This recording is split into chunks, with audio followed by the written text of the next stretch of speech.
Well, hello and welcome to the On It Not In It podcast, the interview series. I'm your host, Todd Eppert, and today I'm joined by Adam Oakerson, who is the president at Extreme Express. Adam, thank you so much for joining us. Would you like to kick us off with a brief background as to who you are and what you do? Yeah, absolutely. So my name is Adam Oakerson. As you mentioned, I'm the president of Extreme Express. Extreme Express is a warehousing and transportation company headquartered in Columbus. We also have work as well as locations throughout the state of Ohio, Pennsylvania, and we do work in Indiana and Kentucky. Excellent. So the trucking side, the moving of product, but also some storage space is what I heard you say there. Correct. Yep. Extreme Express actually started out primarily in transportation, and then, as we'll probably talk about here on the podcast, we've moved into a full 3PL company doing both warehousing and fulfillment. Gotcha. So let's talk about that. So you've been in the business for about 6 years. You were a VP in the beginning, and now you're the president of the company. But at some point in your career, you made a pretty big transition and you moved into the small business world. So why don't you give us a background on what was that spark that made you change, and give us where you came from as well? Yeah, absolutely. So really my kind of passion and background growing up, I always wanted to do something in medicine. And as I went through high school, I grew up in Canton, Ohio. I went to Camp McKinley, then ended up down for my undergrad at Ohio State.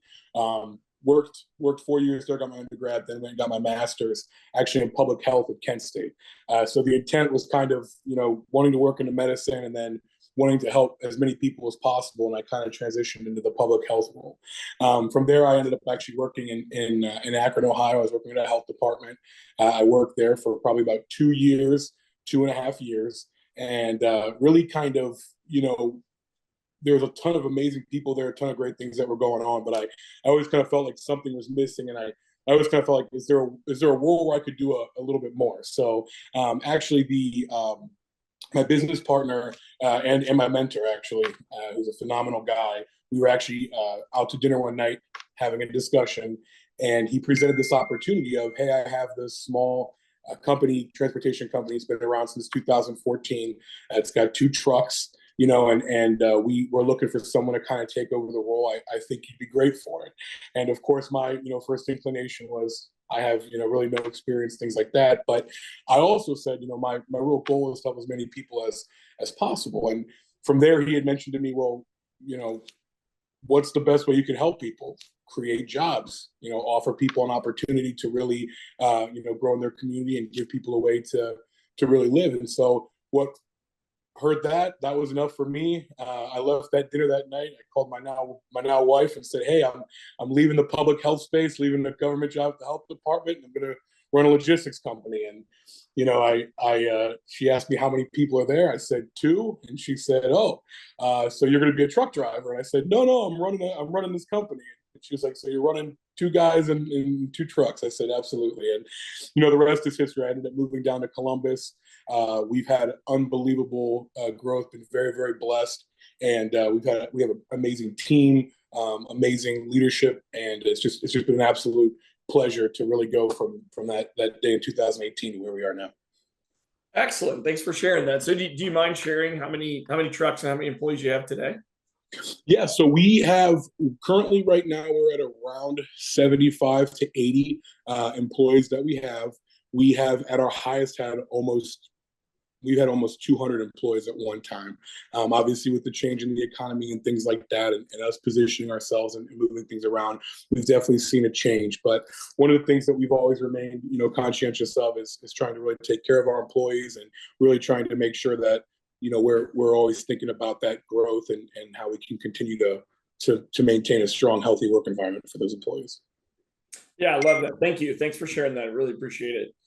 So let's take a little step back into the presidency. You come back in 2018, you come into the business, and you're running a 2-person company. You probably had some ideas. Your wife probably thought you were off your rocker, right? While you're leaving the government job for this small little tiny company in the middle of nowhere of Columbus, Ohio, when you were like, wait a second, I went to Ohio State. It's a great place. Right? Exactly.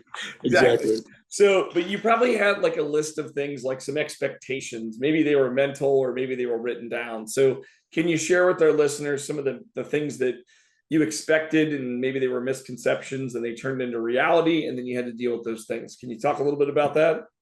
Yeah. So I think always the misconception when you kind of get out of, the kind of everyday role and you get into either a leadership role, an executive role, or an ownership role, you sometimes want to think that, there's a lot, there's a lot of work, but it's not necessarily the, kind of down on the ground level type of work. And I think that was something that I learned very, very quick and realized was a very, very big asset, was the ability to get into the actual work and really learn the business and understand what exactly you're doing, because that allows you to be able to translate that as you grow, as you become a larger company, as you build your management team, even build your ground level employees, your drivers, your sorters, your things like that. People naturally want to gravitate to someone who really understands the business and who really, they can, when they're learning from somebody, they know that they've kind of experienced the ups and the downs. So for me, it was really understanding that regardless of your title, if you really want to have a strong company with a lot of buy-in, you really need to be able to be willing to say that's on paper only, and you're there to help everybody and understand that you are, only as good as the, any of your employees. And so if there's a problem or there's an issue that you don't feel comfortable being able to address, then you really need to make sure that, you understand that. Excellent. Yeah, no, I appreciate that, Adam. So yeah, so being willing to get down in the weeds, which is really what every entrepreneur has to do. If you, or, if you start the business, you are the business in the beginning, but you joining very small and you had to do the same thing. So yes, I love hearing that. That's great. So, but it sounds like you built a team around you, and you got a lot more employees, you got multiple locations. And you shared with us a little bit about like the economic impact that's happened over the past couple of years. So just out of curiosity, what are your biggest challenges today as you're looking across multiple facilities, a leadership team, 80 employees? What's it look like today? I think that, the challenges across the board are challenges that are being experienced in any industry. It's really understanding, one, what the economy looks like, what the market looks like. It's understanding where you are at as a company and kind of what you need to do to go forward. I think a lot of times, especially in the industry that I'm in, which is the logistics industry, I think sometimes what happens is people tend to be a little bit behind in terms of being willing to adjust, being willing to evolve, and being willing to kind of get ahead of certain issues. I always joke with my team and with our partners, and I always say that logistics truly is a commodity. So when there's high demand and there's not a lot of supply of trucks and drivers and things like that, your revenue and everything like that is very, very strong. And when you do receive a flush of drivers or e-commerce or whatever, maybe drops a little bit, declines a little bit, you're going to be challenged with a lot of issues there, because the rates for spot freight or the rates for per mile or things like that all decline. So really being able to be adaptive is critically important.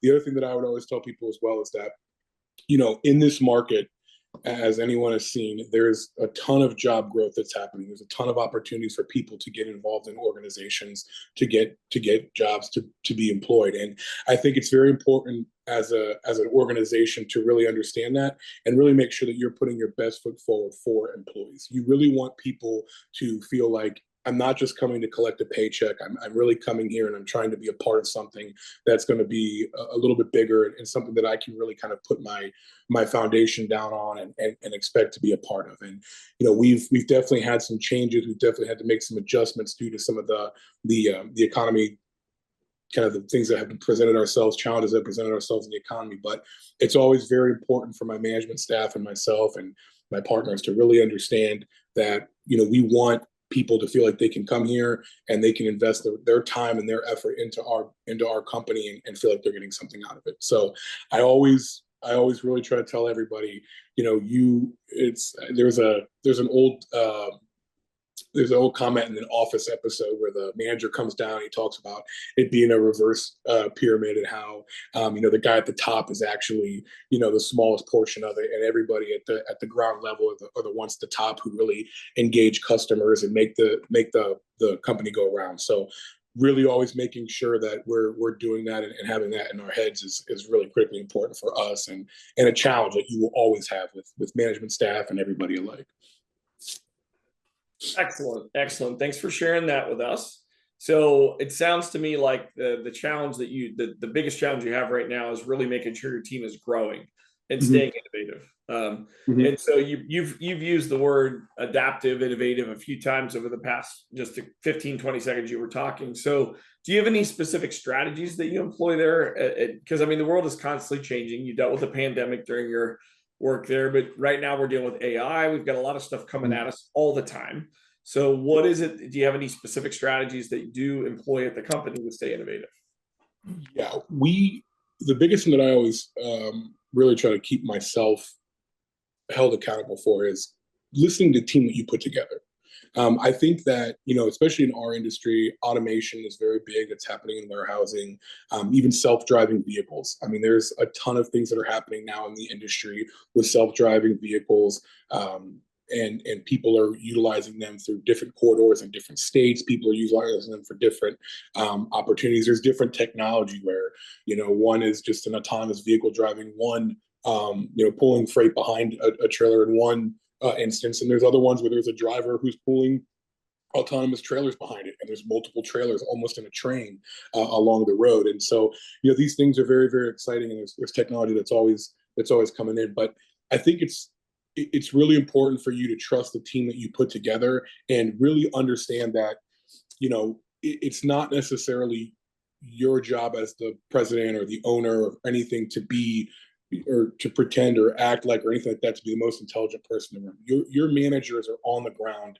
They're in it every day. They're working with your employees. They're working on projects that you give them. They really become your subject matter experts. So I would always tell people, make sure that, there's certain instances where no matter what, you're going to have to make a decision, and it's a decision that you're going to have to live with no matter what. But don't ever try to ignore or downplay or, really try to create an environment where your managers don't feel like they can come to you and provide you information. Because at the end of the day, that information is critical for you to make successful decisions, and is critical for you to, continue to move not only the company forward, but also with your staff and things like that, move forward in a positive direction. Got it. Okay. Again, so you've done a great job of sharing ideas with our listeners without sharing any specifics or any things that's confidential to your company, which is great. I appreciate you doing that. So the same real next question, but can you offer a glimpse to our audience around what your future plans are, not only for your company, but for you? Like, do you have a strategy in place? What's it look like? Yeah, so our company is quickly growing in the fulfillment and warehousing sector. I think as anyone knows, e-commerce really took off during the pandemic.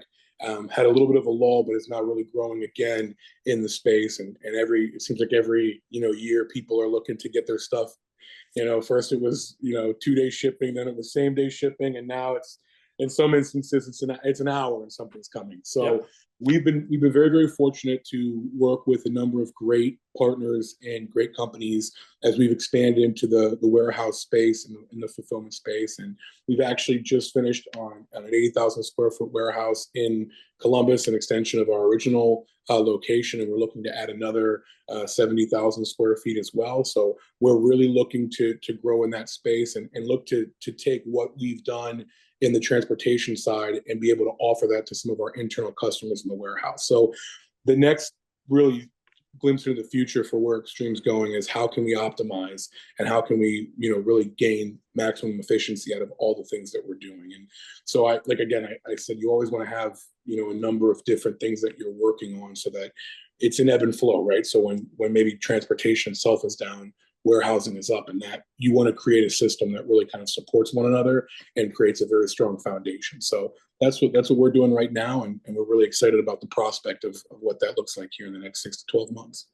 Excellent. Thanks for sharing that. So it's interesting that you've moved from a couple of trucks to a lot of trucks, warehousing space, and now you're actually pick and pack, right? Fulfillment. Mm-hmm. Yeah, absolutely. So a little bit of diversity, a little bit of maybe building up other business entities so that you're not so reliant on that cost of mileage availability of trucks, right? Yeah, absolutely. Excellent, excellent. So for one last question for you, Adam, is you've been at this for a little while, like I said, and you're running this business now as a president of the company. What advice would you share with a future entrepreneur, a current entrepreneur that's just starting a business, or maybe someone that's in that small spot where you started in 2018? You've probably hit some bumps along the road. You probably learned some lessons. So what advice would you share with our listeners? I think the best thing that I can really share with our your listeners, and any entrepreneur who really wants to get started, I would always say to you, you never have to do these things alone. I think people really need to.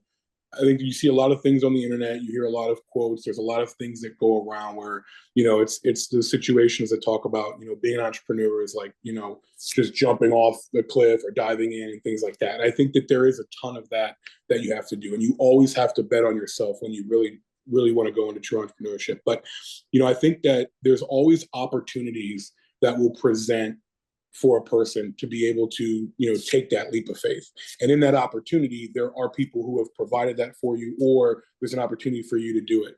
And I think that is really, really something that's critically important. And my experience was I had an opportunity to really change gears completely, go into this field, and I love Extreme Express, I love the company, but it's also allowed me to open doors up and take what I've learned from here and open myself up to other opportunities. And so really staying hungry for me personally, not getting complicit, and being able to say, okay, I can take what I have, really dedicate my time to this, really do everything I can here, but also work on my entrepreneurial craft and be able to expand into other things, I think is really critically important for everybody to understand. You really always want to continue to maintain, to be hungry, and always want to be able to, if you're really truly about becoming an entrepreneur and doing things like that, you don't necessarily just have to stop what you're doing, quit your job immediately, give everything up, and, put your, you hear things all the time on the internet,